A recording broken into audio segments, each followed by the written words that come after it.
सकाळी उठून मी आज सत्यनारायणचे व्रत करेन असा मनाशी निश्चय करून गावामध्ये भिक्षा मागण्यासाठी गेला। त्या दिवशी त्यात खूप पैसा मिळाला। त्याने पूजनाची सर्व तयारी करून आपल्या बांधवाच्या सत्यनारायणाचे पूजन केले। नंतर तो गरीब ब्राह्मण या सत्यनारायणच्या व्रतामुळे सर्व लोकांतून मुक्त झाला आणि धनधान्यांनी समृद्ध होऊन आनंदी झाला। त्यावेळेपासून दर महिन्याला आणि या व्रतामुळे सर्व पापातून मोक्षाला गेला। ज्यावेळेस सत्यनारायणाचे व्रत कोणी मनुष्य भक्तिभावाने करेल त्यावेळी त्याची सर्व दुःखे नाहीशी होतील। त्याप्रमाणे नारायण भगवंतांनी नारदाला सत्यनारायणाचे व्रत सांगितले तेच मी आपल्याला सांगितले अन्य काय सांगू। ऋषी पुन्हा विचारतात या ब्रह्मापासून हे परत कोणी ऐकले म्हणून प्रत्यक्ष कोणी केले ऐकण्याची इच्छा आहे संकल्पना आहे।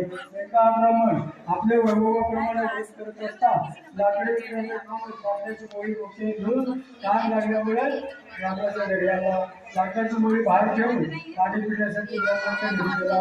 त्यावेळी त्यांनी पाहिले की तिथे काहीतरी विजय चाललेला आहे।